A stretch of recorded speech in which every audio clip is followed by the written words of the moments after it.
Hey everyone, it is Thursday, November 28, 2013. I'm Rene Ritchie, and right now we're going to do our Apple Black Friday and Holiday Gift Guide.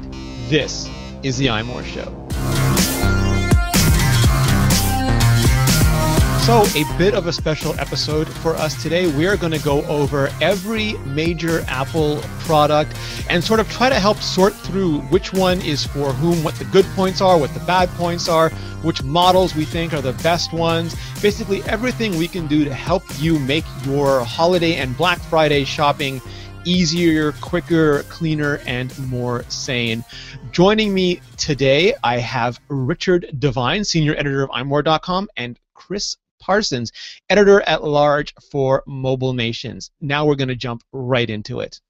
And I want to start with the iPod Shuffle because I think it gets a bit of a bum rap these days.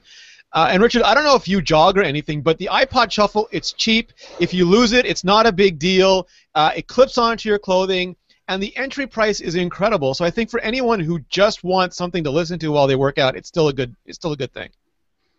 Yeah, I occasionally frequent the gym, and I did have not a current one, but I've been using a Shuffle for a while, and I bought my wife one as well. It's for that kind of purpose. You can't really beat it. It just clips onto any item of clothing. It's so small you just don't feel any kind of weight or size in your pockets or anything, and it does actually hold a reasonably good amount of music. I mean, you're not loading it up with apps and all kinds of other junk, so it's more than ample for creating a really good exercise playlist for sure.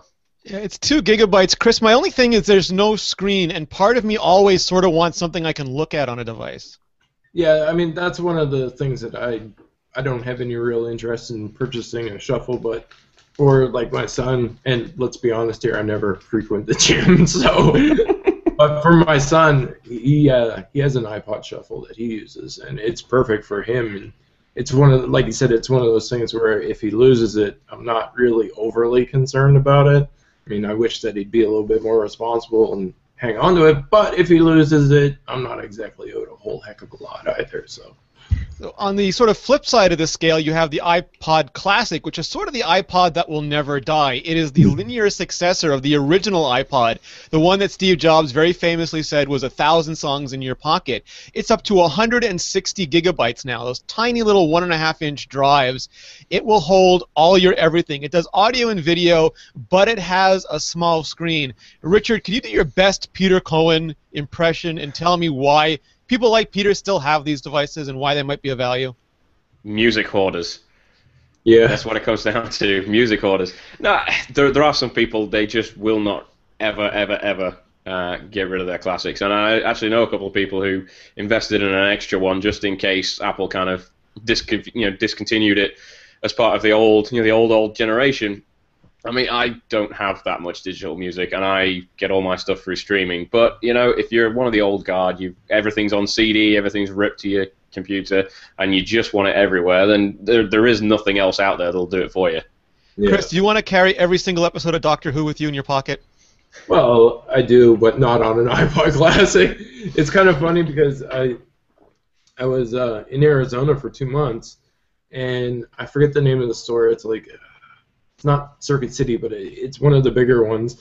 And it was a massive, massive store. And we went into it. Me and Michelle went into it.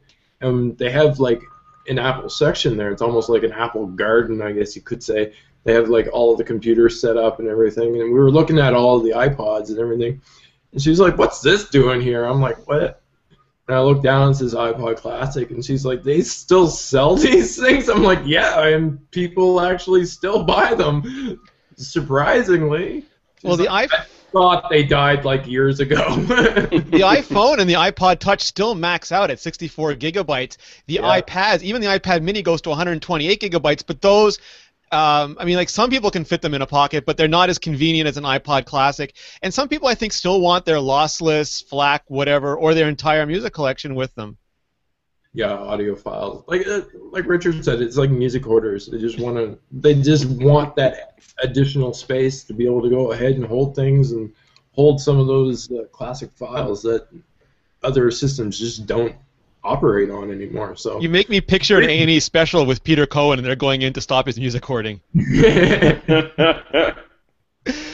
So iPod Nano, sort of rounding out the traditional iPod lineup. Apple used to have a little square one. Now they have an almost Nokia-like rectangular one again. It's got a bit of a bigger screen. It doesn't run iOS. It still runs Pixel. I think that's the name of the old school operating system, but it's kind of a hybrid. It has round icons now instead of the round rect ones. It's got a few built-in apps, no app store still, but it is highly, highly pocketable, and it's still relatively cheap. It's kind of like a Leap Motion tablet, not a Leap Motion, sorry, one of those Leap Pad tablets, where it's like a Fisher Price version of an iPod. I don't know the right way to describe it. And they come in a wide range of colors, which everybody generally likes. I mean, and you said they're what? They're only like $150 now, right? They start at one. Wait, that can't be right. No, that's not right. It started at 158. For 16 gigabytes. It's not too bad. And you get 149 maybe. Well, they have the fitness apps loaded on them too, which is nice. They kind of remind me of little throwing stars, little iPod throwing stars. Yeah, I can't imagine viewing photos or anything like that on it, but So my question with all of these, Richard, and I want your opinion on this too, Chris, is if you get any of these iPods, I mean, they're good for what they are. iPod Shuffle, iPod Classic, iPod Nano, they're good entry-level products. They're not too expensive. They have increasing capabilities, but they're of the past. There's no Wi-Fi built in. There's no App Store built in. You can't buy music on the go. You have to tether to iTunes to transfer everything over. They're almost anachronistic. They're almost like archaeological elements at this point. I don't know who I would, given all that, given that they seem like last year's technology, I don't know who I'd recommend them for except brand new people who've never gone iPod before. I wouldn't even recommend them to new people who've gone iPod before because of the complications that are actually involved with it. Like, I can't imagine giving my mother, an iPod Shuffle or an iPod Classics and saying, this is what you're going to use for music nowadays, because at that point, you still have that entry barrier. Like you said, it has to be tethered to the computer. My mother doesn't understand that tethering to the computer stuff or anything like that. It's like still running Windows, and I'm tech support for her on a daily basis, right? So, I mean, I really don't know who I would recommend those things to, except for like people who go into the gym or something like that. They don't want to carry an iPod Touch with them.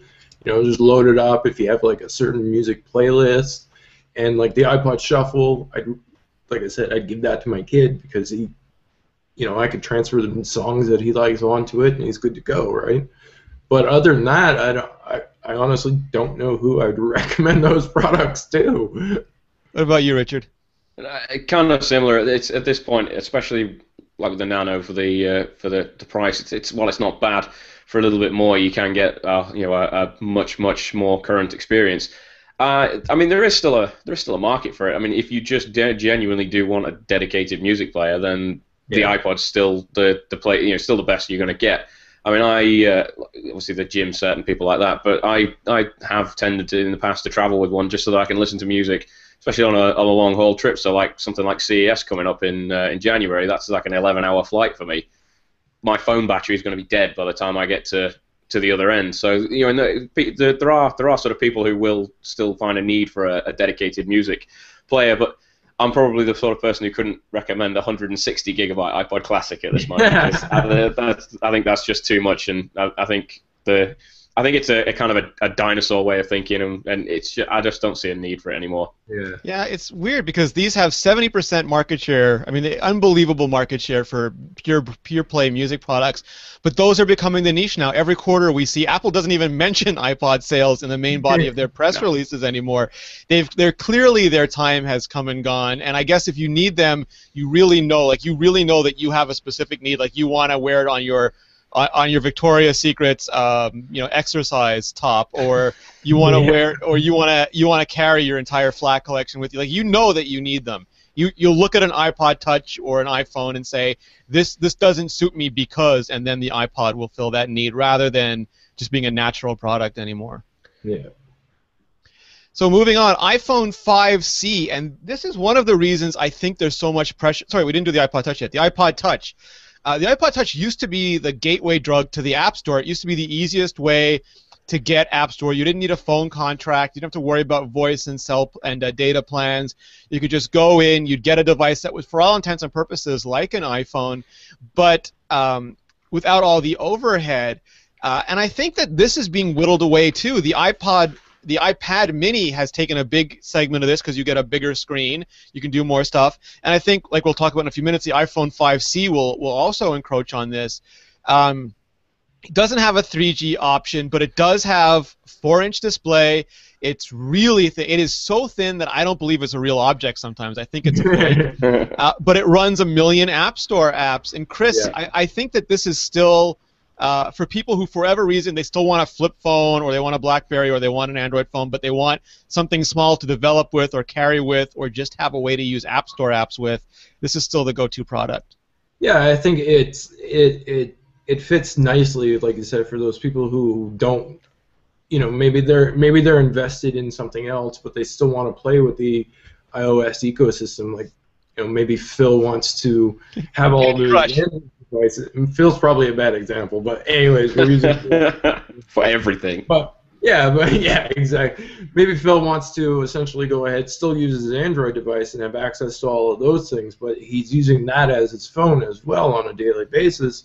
But he still wants to keep in the loop on some of the iOS stuff. Then, you know, the iPod Touch is a perfect thing for that sort of scenario. You don't really have the heavy investment, don't have the heavy contracts that are there with it, but it's still a reasonable price product that allows you to access all of those things without the phone portion. You know, I mean, if I was a one-device person that was, you know, not relying upon different ecosystems, that would be something that I would essentially pick up. Like, you know, if I had an Android device or a BlackBerry device and I still wanted to have knowledge and still have access to all of those apps, why not an iPod Touch? It just makes sense, right? Yeah, and the classic thing is kids, I think, still, Richard. Like, you don't necessarily want to give your kids a cell phone contract, but you might be happy giving them. I mean, my two little godchildren both have iPod Touches, and they're using Duolingo, which is an app that teaches you languages, and they're sitting there and teaching themselves French and Italian, like right off an iPod Touch, and that's amazing. Yeah. It's a great app, by the way. Even I use it. I think it was like one of my app recommendations on Android Central one time or something. But it's a great app, and for kids, exactly. Like Blaze has an iPod, and Michelle's kids all have iPod Touches as well that they use. So, you know, it's great when you don't have to spend the money on a contract or anything to be able to go ahead and offer them something like that. Now, Richard, there's a 16 gigabyte only in Space Gray because, you know, Apple has to do something to make you suffer for buying low storage. But you can also get 32 and 64 gigabyte options. I usually default to telling people to go 32 because that way you don't waste room, but you don't get squeezed out when an app update or a big OS update comes out.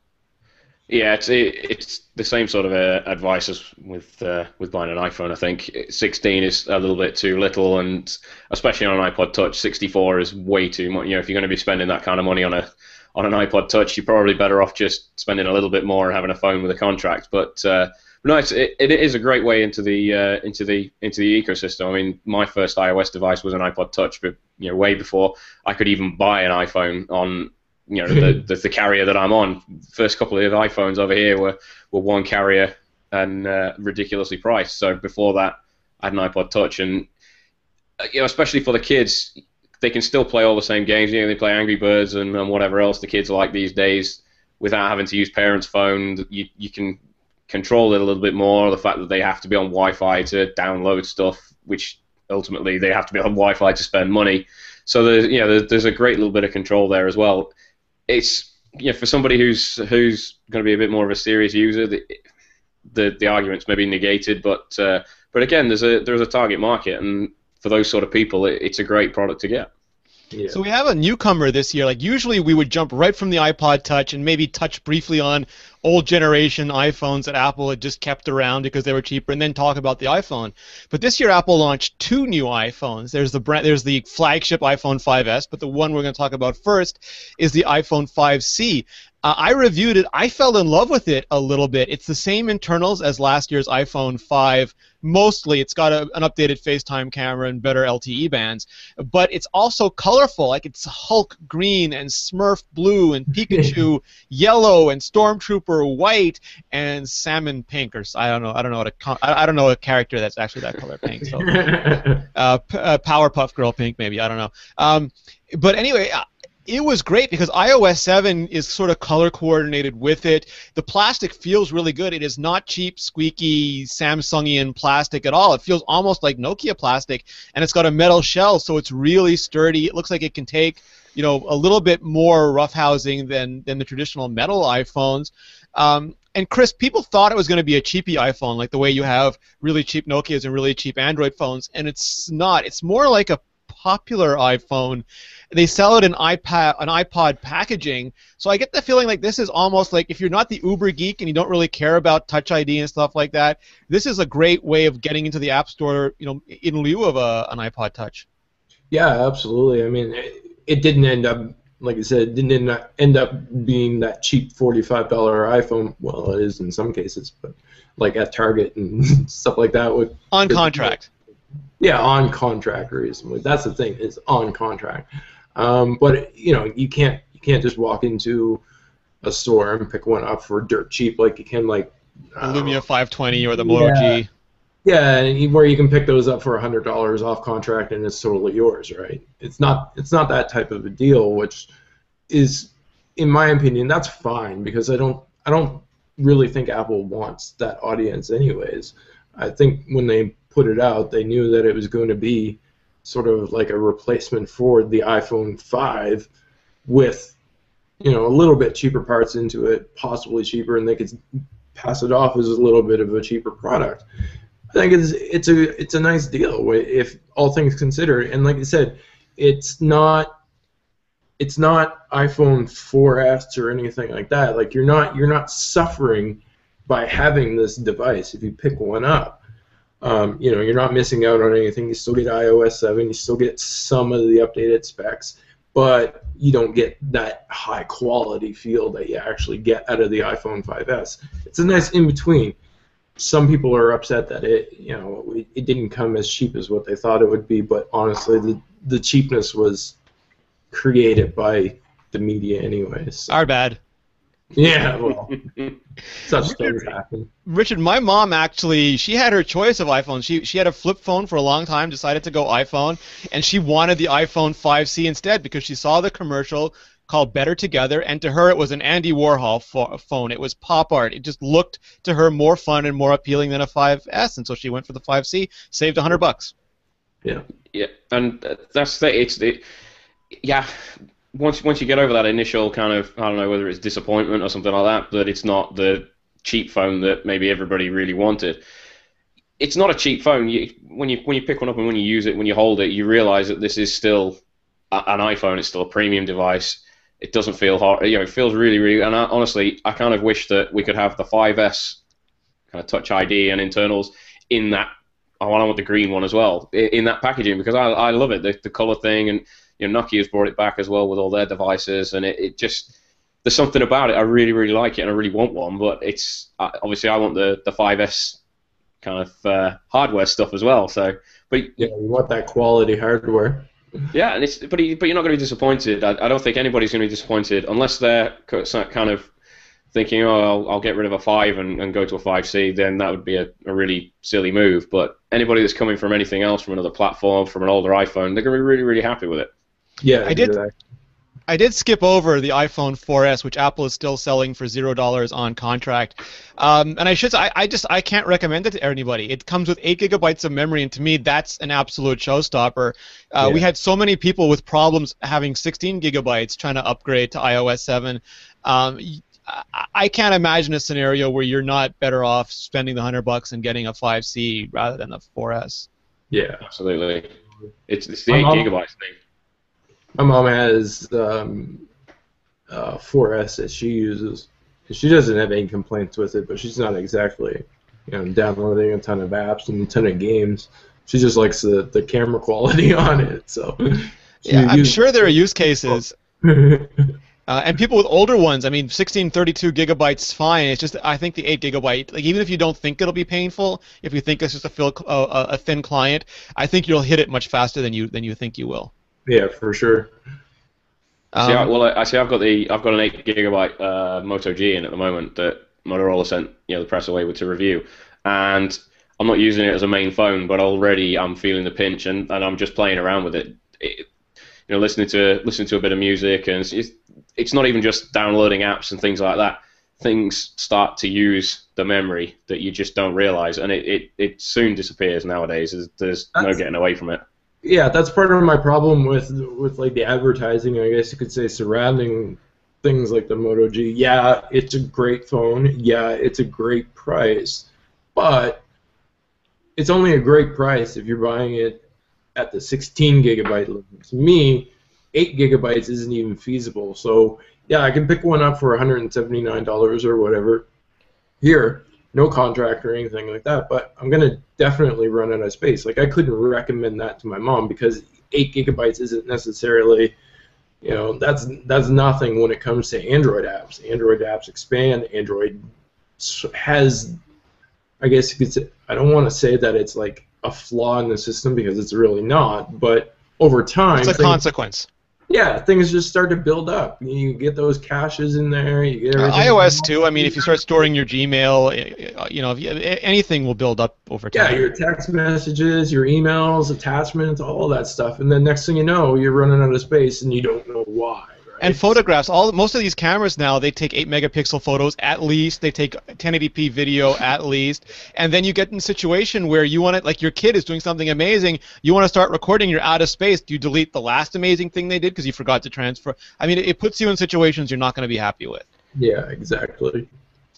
So iPhone 5S, this is the latest flagship phone from Apple. It looks a lot like last year's iPhone 5, except it does come in a gold option. It has a 64-bit processor, the Apple A7, which allows it to have even better photography, so it's a fantastic everyday camera. It's also got Touch ID, so with your fingerprint, you can unlock the phone and you can make iTunes purchases. Starts at $199. I've been using that as my carry phone for the last couple months. I'm really happy with it. This is the thing that if you just want a simple JustWorks media phone with access to 1 million apps, you don't really care about customization, you don't care about a ginormous lens hanging off the back of it, but you're either a mainstream person who wants more than just a dumb phone, but you're not like a super customizable person, or you've gotten through your customization phase. Like I used to be that guy making my own PCs and running Palm OS and like stuff like that. I got tired of doing it. I want the phone to work for me. So I think this is, as much as the iPhone 5C is fun, Richard, I think the iPhone 5S is the new mainstream phone. Definitely, and we've kind of, I don't know what the advertising is like over there, but the 5C sort of kicked off the advertising, perhaps because the online orders went live before launch. But since everything seems to be geared towards the 5S, the TV ads, some of them are all right, some of them aren't. I'm not so keen on the gold advert, for example. But gold.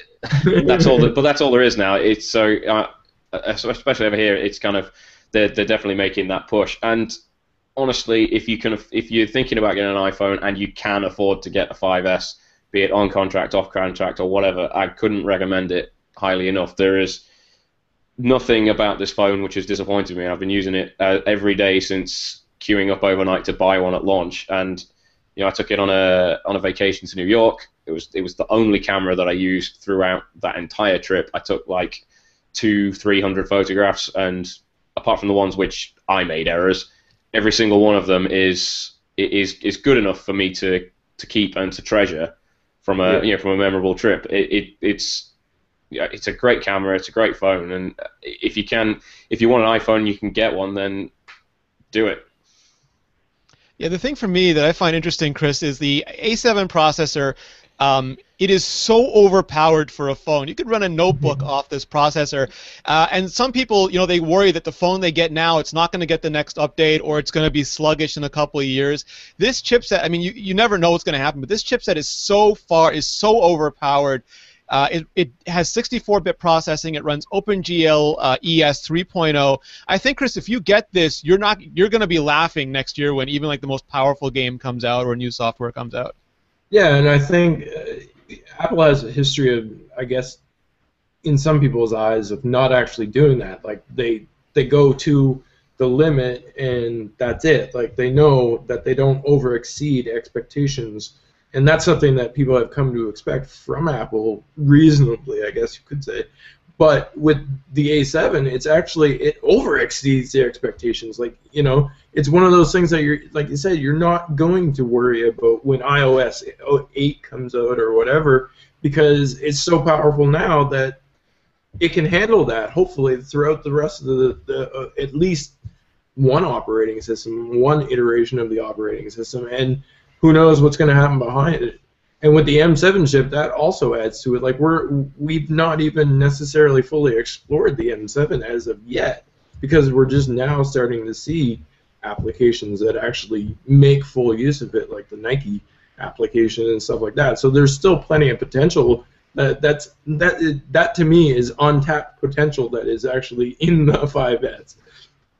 Yeah, and the M7 chip that you just mentioned, so this is a motion coprocessor, so it can just keep you can do things like, for example, you can have a step counting app that just uses it the way a Nike fuel band would work, but also you can use it for things like if you get out of your car, it can tell that you're no longer driving and you're walking, and in the background just record the location of your car, or it can realize that you're not moving around, so you're probably sleeping, and it's going to stop accessing the network as often, so your phone battery lasts longer. It's exciting. Like Apple calls it their most forward-thinking phone, and it really is a little slice of the future of where they're going to take devices. Yeah, I honestly do believe Apple actually kind of caught people by surprise with the 64 bits on there. I mean, there was rumors about it ahead of time, but to actually get that product out there in people's hands and on store shelves now, and I think basically like the follow-up to that as well, because when I say that it caught people by surprise, I think the follow-up, because we saw Samsung and everybody else sort of saying, oh, wow, we got 64 bits coming too, but they're not going to be here until like next year or whatever. Yeah, right? Or Qualcomm going, no one needs it. Oh, no, we're doing it. Never mind. Yeah. They said you don't need that, take it back. Apple really Intel, Qualcomm.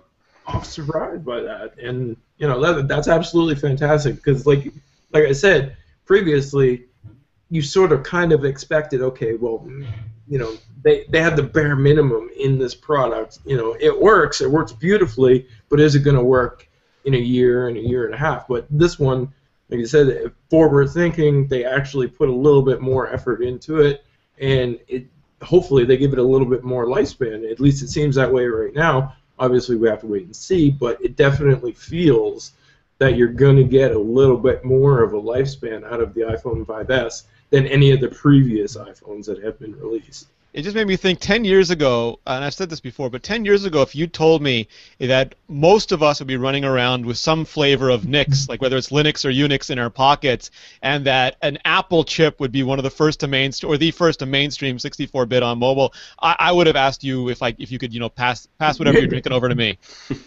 It's like it's like that scenario. Well, phones these days have more processing power than what computers did like 5 years ago, 3 years ago, whatever, right? Like your phone has more power than the computer that you owned 2 years ago.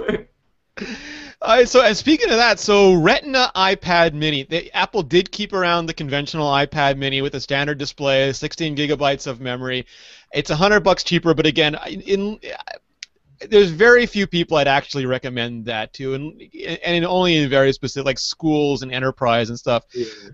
iPad Mini, it's got a Retina display now. starts at $399 for 16 gigabytes. I always, again, recommend 32 gigabytes. It does go up to 128 gigabytes now, Richard, so you can put a lot of that audio stuff on it. And you and I are going to get into a bit of a fight in a minute about which one's better. But why do you prefer the iPad mini? You came to your conclusion. Both of us got both. Why did the iPad mini win you over? I think it's just the size. So my first tablet, like a lot of people, was the original first generation iPad, and I mean that thing was just, looking back on it, that thing for the time it was great, but it's just it was a tank, it's a brick. You could defend your house with it. Yeah, it was big and heavy, and while I took it around a lot of places, thinking back, it added quite a bit to the kind of the weight of my bag and stuff. So after that, everything I've had until the iPad 4 was small tablets. So Nexus 7, BlackBerry Playbook, Kindle Fire.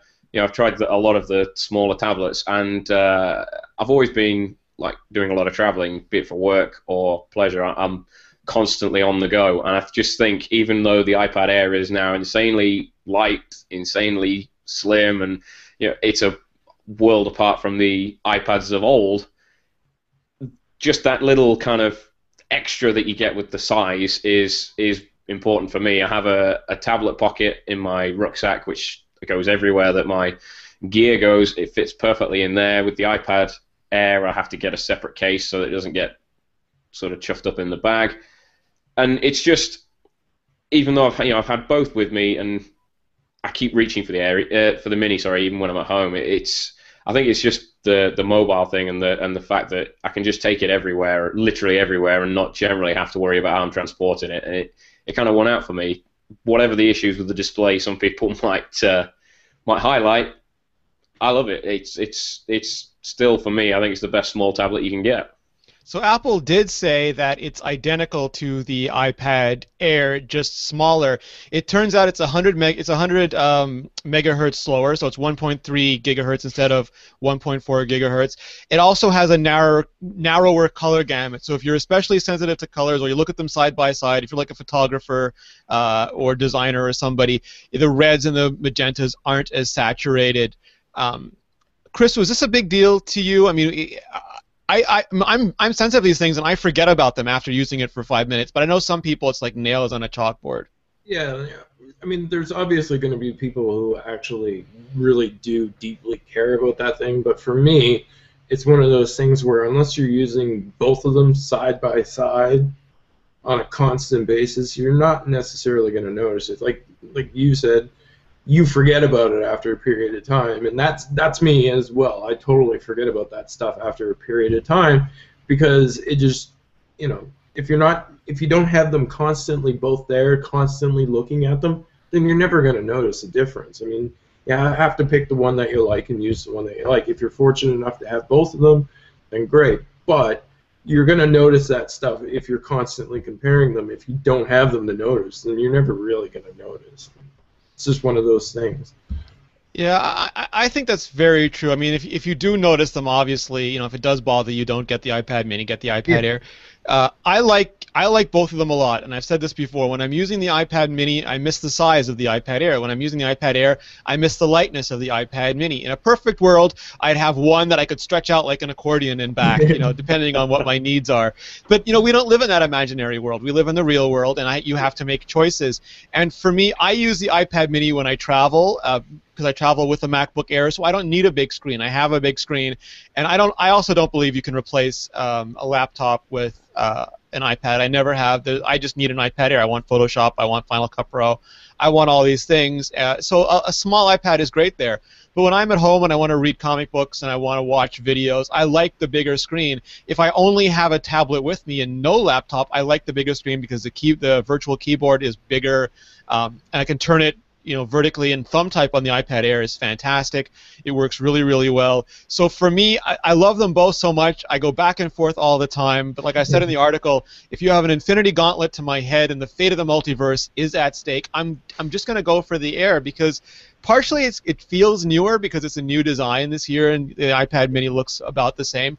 And partially it's because Apple did just such a good job making the iPad Air enough like an iPad Mini. Richard feels that the Retina iPad Mini is almost like an Air. I feel like the Air is almost like a Mini now, and they're both very valid arguments. Now, see, I mean, as you said, they're both very valid arguments, but I take Richard's side when it comes to it, because for me, I'm kind of totally over big tablets. Like, I've had the Samsung Galaxy Tab 10.1.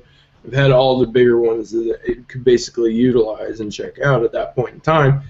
And the one that I always end up with is like the Nexus 7 or the iPad Mini. The iPad Mini, to me, like when I went on my recent trip in Arizona, I took the iPad Mini because it's one of those things, like you said, you can just toss it in a bag. You don't really kind of care about it. It just sort of. You could have one under your hat right now, Chris. We wouldn't know. I could. That's the thing. I got one right behind me, right tucked on the shirt there.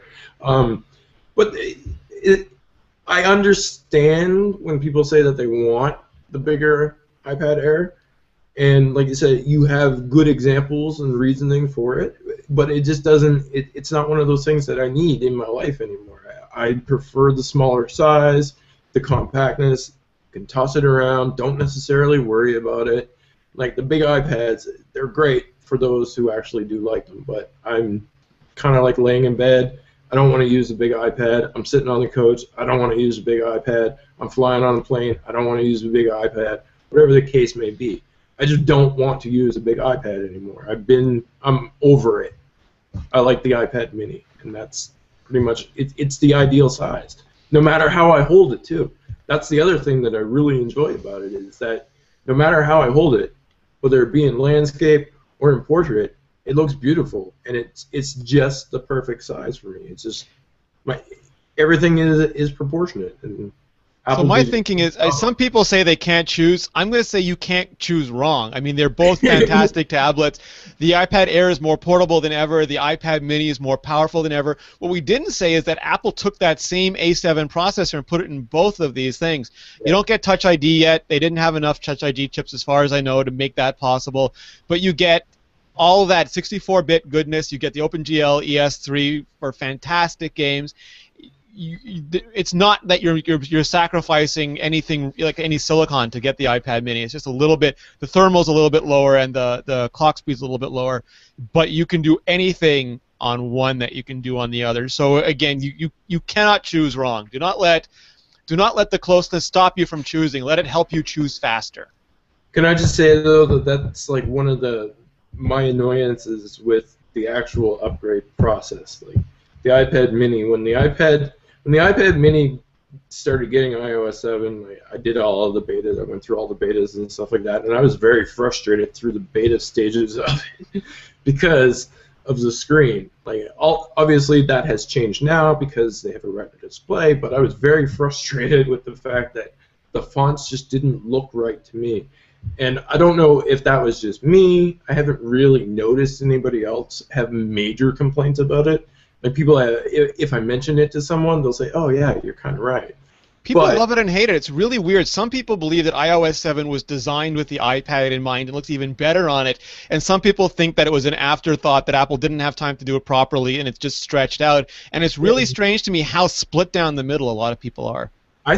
Personally, I think it was designed for a Retina display. So it looks beautiful. It looks absolutely beautiful on the iPad Mini with the Retina display. However, if you have an iPad Mini and you have an iOS 7 on there, it's kind of like one of those things where you're looking at it and you're like, oh my God, what did Apple do? My eyes, those pixels are scraping my eyes. Yeah, no, I think it's a valid point. The fonts, I mean, yes, you can go in and adjust them, and I learned that after. You can adjust the contrast, and you can adjust like some of the width of the fonts to improve it, but it's still not the way that it looks on the iPad Retina display. And I'm just like,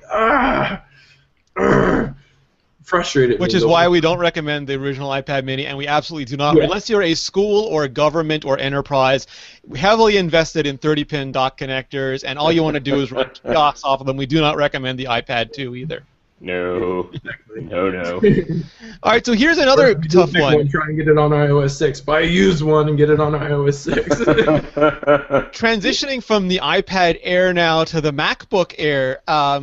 The MacBook Air is 11 inches or 13 inches, has a standard not Retina resolution display, but does run full-on OS X with a keyboard, with a touchpad. You can run, Final Cut Pro on it. You can run Photoshop on it. You can run Xcode on it. It is a Mac. It is not an iOS device. And people are having increasing trouble deciding between those things now as well. And also between a MacBook Air and a MacBook Pro. For me, the MacBook Air is for people who travel a lot, who want an ultralight computer, who prefer the portability over the power, but who need a traditional computer with that keyboard and with that mouse and with that multi-user, multi-window, Intel-powered computer, Richard. And I don't think you can blur the lines yet between the two. No, absolutely not. I mean, I used an 11-inch MacBook Air for about a year and a half, 2 years nearly, and it was a fantastic little laptop. I mean, this was not even obviously a current model, and the thinness, the lightness, and even the speed with the SSD and things like that. It was so much faster than my Mac Mini that it was running alongside at home. It was. It was 2 years older than the Mac Mini, and it was just things like exporting videos and stuff. It was just eating the Mac Mini alive, and it's a great laptop. If I was going to recommend an Air, I would personally always recommend the 11-inch over the 13-inch because I'm now using the 13-inch Retina MacBook Pro, and for the ridiculously thin nature of that for what you get, if someone wanted an Air, I would always say go with the 11 because if you're going to go 13, I couldn't say don't go for the MacBook Pro. See, I was about to argue with you, and you stopped. I was gonna say, don't get the 11-inch, get the 13-inch, because like people like me who do, like I do web development and I do like a lot of design and stuff like that. There's just not enough pixels on the screen. I don't really care that they're not Retina pixels at this point, but I feel like the vertical height especially is just not there. I want to see more of the screen, but I can't argue with you. If you're gonna go 13-inch, the Retina MacBook Pro 13-inch is essentially a Retina MacBook Air at this point because that's the size you need for enough battery to power that display. And I would also say last year I wouldn't have recommended the Retina MacBook Air, sorry, the Retina MacBook Pro over the Air, just because I don't think the chipset was up to it. It was just redlined. It wasn't powerful enough. It was always an edge case. This year, the Haswell chipset I think is fantastic. The only thing I will say is if you absolutely need a 13-inch computer and you want that 12 hours of battery life, like if you're going on a lot of long intercontinental flights where there's no power, if you're going to be away from a charger, if you travel a lot, and the most important thing to you is battery life. The battery life on a Haswell MacBook Air 13 inches running Mavericks, I used to go to the coffee shop, and when my battery would die, I'd come home. My battery doesn't die now. I close these places down. I work them under the table. Renee now lives at the coffee shop. Yeah, with the 13, it's stupendous the battery life they've gotten out of these things. So, and Chris, correct me if I'm wrong. I think I would also go with the Retina MacBook Pro instead, but for the battery life, I would recommend the Air. Yeah, absolutely. I mean, to be honest, I have a lot of problems with recommending the Air to anyone, but that's just mainly because of my personal preferences. It's hard to explain, but when I'm on a MacBook Air, I get like claustrophobic. I feel that there should be more space. Like I need to see things happening. And exactly what you mean. Yeah, and outside, I would never recommend an Air to anybody who wants to use a computer like on a daily basis, sitting at home on their couch, whatever the case may be, in a coffee shop or anything like that. But if you are one of those people who's constantly on planes, you need to do offline work, or nowadays you can work online on the plane. Most offer Wi-Fi. I would totally recommend the Air to someone like that. But outside of that, I really do have a hard time recommending the Air because it's just too small, and that is admittedly one of my own personal gripes with them. But when it comes to battery life and stuff like that, the MacBook Air, they absolutely cannot be beat. And An 11-inch on a plane, it's actually usable. Yeah, and I mean, if I pulled up my MacBook Pro on my 15-inch MacBook Pro on the plane, you know, this is going to be cramped up. The person ahead of me is going to have my screen all flopped over front of me. That just doesn't work. But if you have something like an 11-inch MacBook Air, absolutely, you can get work done. You can actually do things on the plane. You can do all that stuff that you need to do on the go and online or offline, whatever the case may be. But again, if you go into anything higher than that, then you're running into crowded territory. Those are the only sorts of people I could recommend an Air to. But again, it's personal preference. MacBook Pros, I right now have, and again, this is such first nerd problems, but you know, I don't buy almost anything. Like the things that most human beings buy, I just don't. I only buy, you know, technology because that's what I like. So last year I bought the 15-inch Retina MacBook Pro. I love that. It's a fantastic machine. This year I bought the 13-inch Haswell MacBook Air. So right now I leave the 15-inch at home and I take the Air with me when I go out. And I've considered replacing them, selling them both, and replacing them with a 13-inch Retina MacBook Pro. Last year that was a non-starter because I didn't like the performance, but this year it's an option. And I'm not sure, Richard, if I would, you know, to Chris's point, I'm not sure if I would miss the pixels or not. I mean, the Retina display is gorgeous, but I used to have a 17-inch with the high-definition option. I am just as much a pixel junkie, and I'm not sure if it's better to have that, if you're going to go Retina, to go 15 or not. Yeah, I mean, it's a valid point. Now, if you're going for the display on those sort of basis, then the 15 is probably going to suit you a lot better. But that said, it's not so great for just throwing in a bag. I mean, I'm on one of these not so good last year's MacBook Pro 13s. I mean, for me, it's been great. They're fine for anyone except people who are hitting the GPU really hard.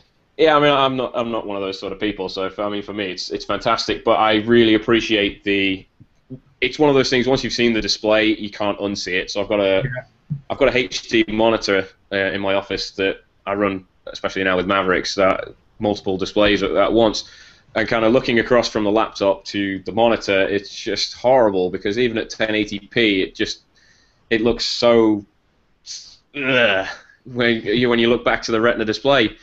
But I cannot believe how much is packed into this laptop. I mean, I can't think of anything else that's in this Pro that I would want, and it's just so thin and light, and I don't miss having a MacBook Air when I'm traveling about with this. It doesn't. I don't feel disadvantaged in having a slightly bigger laptop anymore because it's so much thinner than things that we were using in the past, and even when you look at some of the lower price, more reasonably priced Windows machines, unless you're spending MacBook money on a Windows Ultrabook, then you're getting something that's chunky and plasticky and kind of not that nice at all. So I mean, this is just kind of, it's the best of both worlds for me. Chris, do you have any strong feelings? I had a last year's 15-inch MacBook Pro with Retina display, and the only problem, the only thing that I wish that it had was more USB ports. Oh yeah, that too. Yeah, the USB ports is kind of a sticky situation coming from. What did I have previously? I had a 2010 MacBook Pro, and that had way more USB ports on it. I could plug in 4 or 5 different things in there. But the last year's MacBook Pro with Retina display, like I said, the only complaint I had was just more USB. It's got 2, I think, right? Yeah, it's only a 2, and I usually try and charge 3 or 4 devices, have a USB microphone, have a USB camera. And just generally, I wish that it had more ports, 1 or 2 more ports on there. But other than that, it's been a fantastic machine for me. I would say, like in broad strokes, if you're going to travel a lot and battery life is the most important, look at the MacBook Airs. If you're going to travel a lot and you really want pixels and power, look at the 13-inch MacBook Pro, Retina MacBook Pro. If you're not going to travel a lot and it's mostly going to be a machine that you use around the house and maybe take with you every once in a while, then look at the 15-inch MacBook Pro, especially if you're doing work that would benefit from a much bigger screen. Yeah. And speaking of that, you have the same thing with the iMacs now. I mean, you have an iMac at 21.5 inches and an iMac at 27 inches. I don't know anybody who's bought, I'm sure there are people, I don't know anybody who's bought a 21.5 iMac, because the people I know, when they go iMac, they go because they want that screen to fill their field of vision. Yeah. And yeah, it's not a Retina display, but it is a gorgeous IPS panel that is laminated on there, so it's basically like you're looking at pixels sandwiched between glass. Super powerful now. You get quad-core i7 processors in there. I believe they're way more powerful than my 2010 Mac Pro at this point. So for photographers, videographers, anybody who wants, just a fantastic family or desk computer, if they're looking at an iMac, and again, Richard, tell me if I'm crazy, I would usually go towards a 27-inch. Yeah, I think the phrase is go big or go home. I'm absolutely with you. I have a 23-inch, just a 23-inch monitor, and to think that then you can buy an iMac that's smaller than that, I wouldn't do it. So and you're right. I mean, and they're so ridiculously thin now as well. It's hard to believe that in that shell you've got all that stuff. It's unbelievable. But yeah, definitely go for the 27 if you want that massive kind of display experience. Then always go for the 27. I mean, obviously it's more money, but for what it costs, you're going to enjoy it a lot more. Yeah, totally. That was actually the decision that I had to go ahead and make when I picked up my MacBook Pro with Retina display, because I had my heart set on a brand new 27-inch iMac, and then I'm like, but I need to go places, I need to do things, I need something portable. So ultimately, I settled on the 15-inch MacBook Pro, but then I bought a 27-inch display to actually go along with it. So it was a compromise. But looking back on it, I mean, it's still one of those things that I deeply want. Like, I want an iMac at 27-inch, and I can't imagine like a 21.5-inch iMac. No, that just wouldn't work for me, especially using a 27-inch monitor now. I mean, no. I'd have to just go all out. If you're gonna buy an iMac, just go all out, load it up, and then you don't have to worry about it for at least a couple of years. Yeah, no, and I'm the same way as you. I didn't like I like the new iMacs, but I got a MacBook Pro, a Retina MacBook Pro, and I got a Thunderbolt display. And yeah, it can be more expensive if you load it down than just getting an iMac and all in one. But with the Thunderbolt port, you basically get gigabit Ethernet. You get all those USB ports that Chris is talking about. You get it's basically a docking station, and Mavericks works so well with multiple displays now that I get home, I have a standing desk, I put my MacBook Pro there, and I'm working as if I was at an iMac, frankly. And then if I need to go somewhere, I unhook it and I just go, and it's sort of the best of both worlds. Yeah, exactly, and that was what my decision came down to as well. I mean, it was a compromise that met in the middle, and I was happy with it because I could pick things up and go with them if I wanted, or I could work comfortably in the situation with a 27-inch monitor. The only thing I didn't get was the Thunderbolt display. I wish I had that. But yeah, so be it. But again, if you're the kind of person who wants an 11-inch or a 13-inch Air, then getting a Mac Pro, then the iMac can make more sense. Like if you have an iMac at work or an iMac at home, and you just leave the MacBook Air as your travel machine. I know some people get the Air and also put the 27-inch display on it because it can drive that too, which is also, that's like the ultimate in trying to have the best of both worlds, because you have that tiny little computer that you could fit in your man purse or lady purse if you want to, but you also have that ginormous 27-inch display, and that's what I talked about at the beginning, where Apple's making things so blurry now. But I think where it's still starkly contrasted is that new Mac Pro that's going to come down on us in a couple weeks now. That thing is not for normal humans. That thing is Darth Vader's helmet with two high-end FirePro GPUs welded on it. It is just a beast. It's going to be expensive. It's going to be thousands and thousands of dollars. I don't think there's going to be an overlap. I mean, some developers might look at it and say, do I really need a Mac Pro, even maybe some videographers, anyone who's in like high-level professional activities might say, do I need a Mac Pro, or am I okay with an iMac?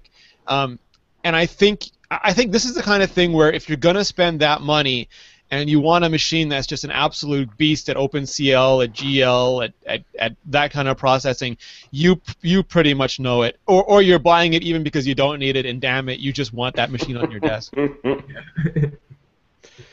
if you've got $1 million, buy a red one. It's gone. It's been bought.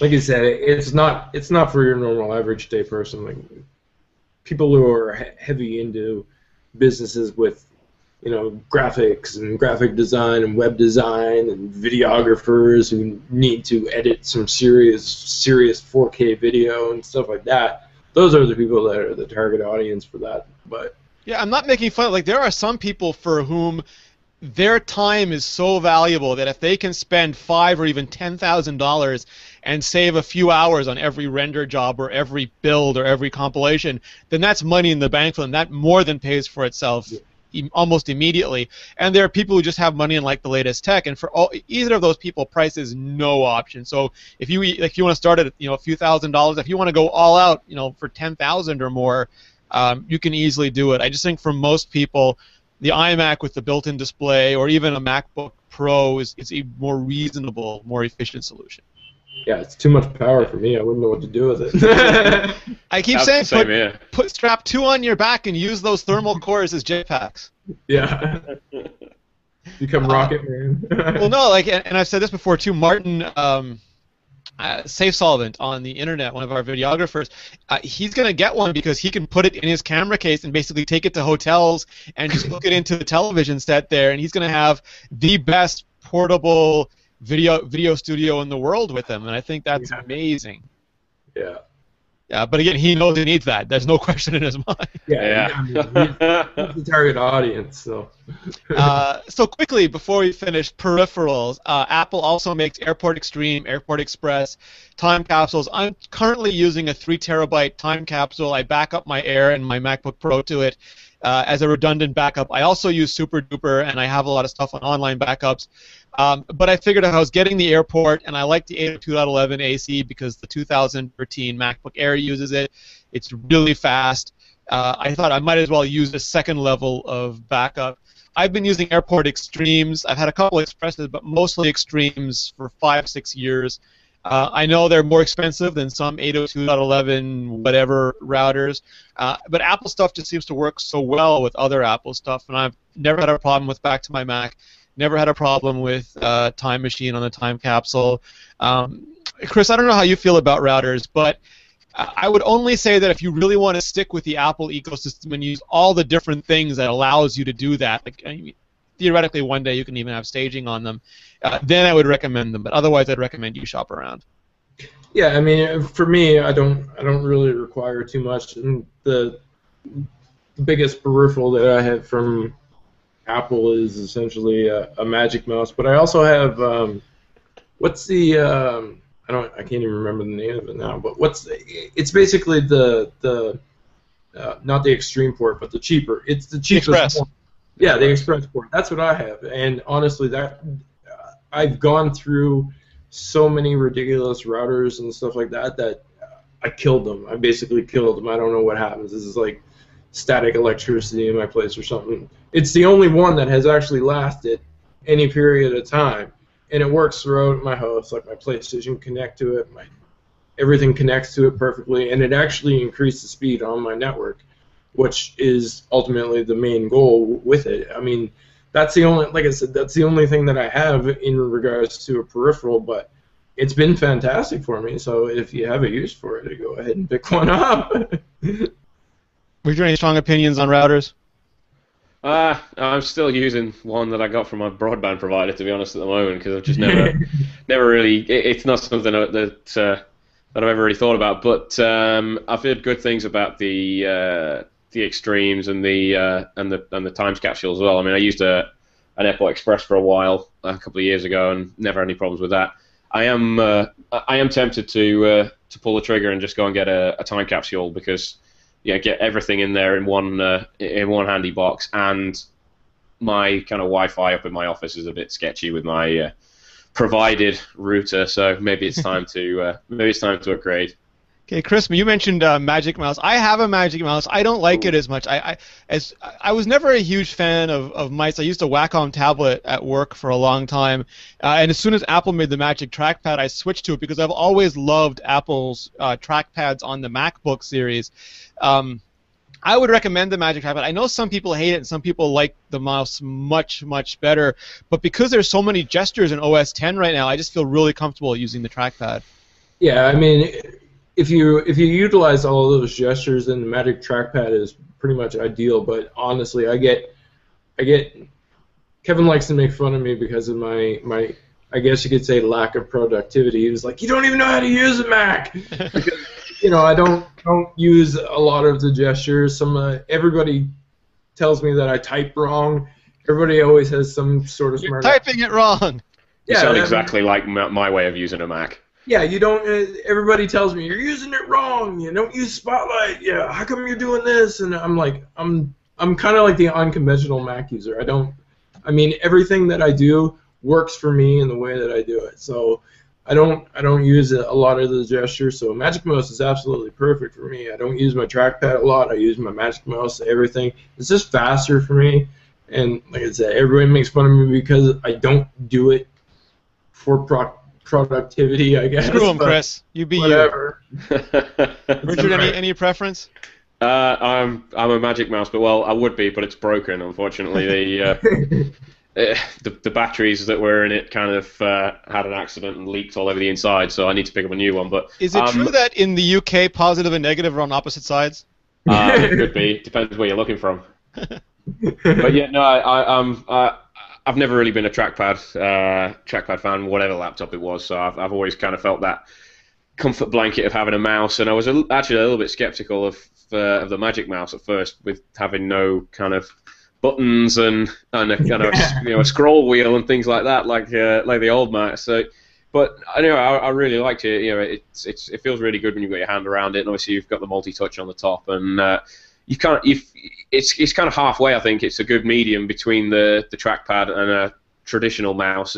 You get a little bit of the gesture stuff, and it's well worth taking a look at if you're looking for a good quality Mac mouse. So it just occurred to me we totally and this is totally my bad. We totally skipped over the Mac Mini.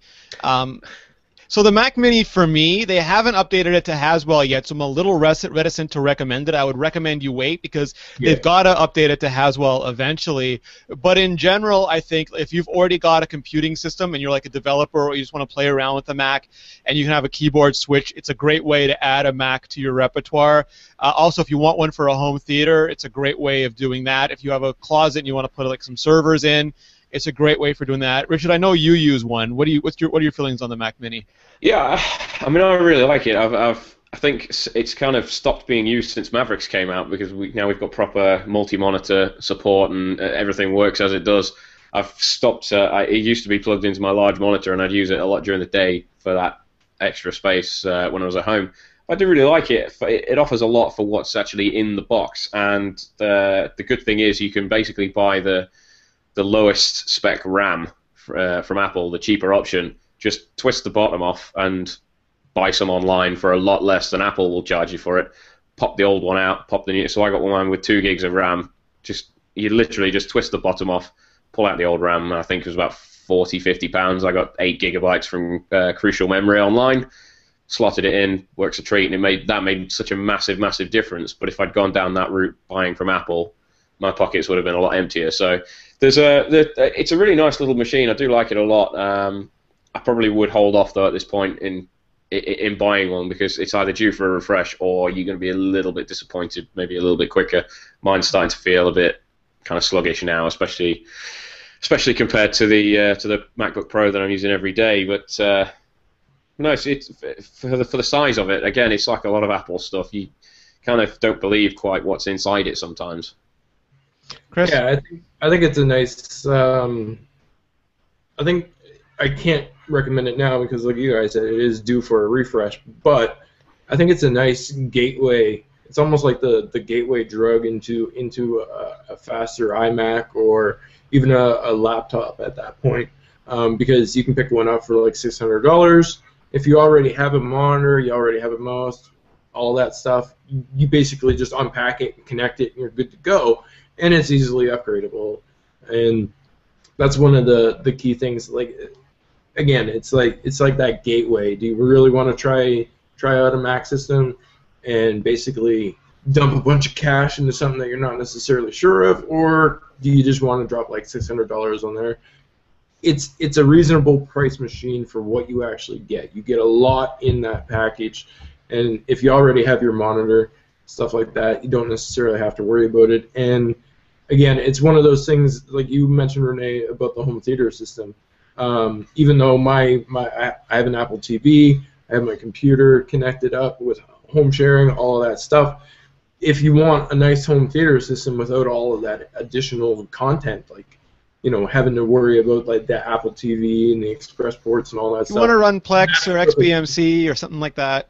Yeah, exactly. I mean, any of that stuff, Plex, any of that stuff, it fits in nicely, and it can just sit there right in behind your TV, out of the way. You get a nice big hard drive as well. Yeah, you only got a few cables that are actually poking out of the system, which can be hidden nice and easily, tucked away back there.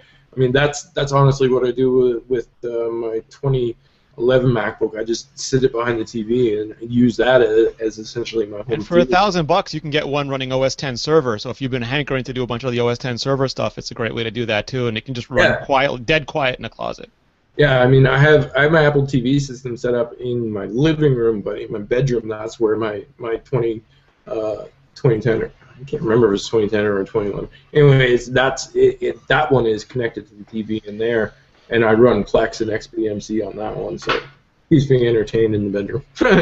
All right, so we're going to wrap this up, but we're going to have a ton more information for you. When you look below this podcast, we have a full buyer's guide for the iPhone telling you, how to pick between the models, between the colors, the carriers, the capacities, everything like that. Same thing for the iPad Mini versus Air, what color, where to get it, all those things. We've also got a Mac buyer's guide for the first time this year, so if you can't decide which model, what size to get, we have a ton of information. We also have a full breakdown for everything that we discussed in written form, all the Apple products, who we think each one is best suited for with the pros and cons. So you'll be able to find all of that here, kind of below where I'm talking right now, or linked to it from it in some way, shape, or form. And if you have questions, as always, we have forums.imore.com. We have a forum for every single device you could imagine, and many that you think we probably just made up. So make sure you check that out. And if you have any questions, just let us know, and we will answer them in a future podcast, or leave them in the comments, and we will answer them immediately below this again. Chris, thank you so much for joining us. Where can people find you? Where can they read more of your stuff? You can catch me in the iMore forums. You can catch me on Twitter at BLA1ZE. I float around Crackberry sometimes, and I've also been known to float on over to Android Central and WP Central. Basically, I'm at Mobile Nations. If you have any Mobile Nations bookmarks, Twitters, or anything, you can find me there. Nice. And Richard, how about you? Sometimes on the racetrack? And sometimes floating around Mobile Nations, but usually on imore.com every day, and on Twitter, Ricka666, and on Google+. I saw you in some sort of Stig helmet the other day on Twitter. Yeah, I've finally managed to buy something that I needed to actually go racing next year, so I'm all excited. And I'm at Rene Ritchie on all of the social things, and you can find all of our shows, including Iterate for designers, Debug for developers, Vector for industry analysis, at mobilenations.com. Thank you, everyone. Have a great day.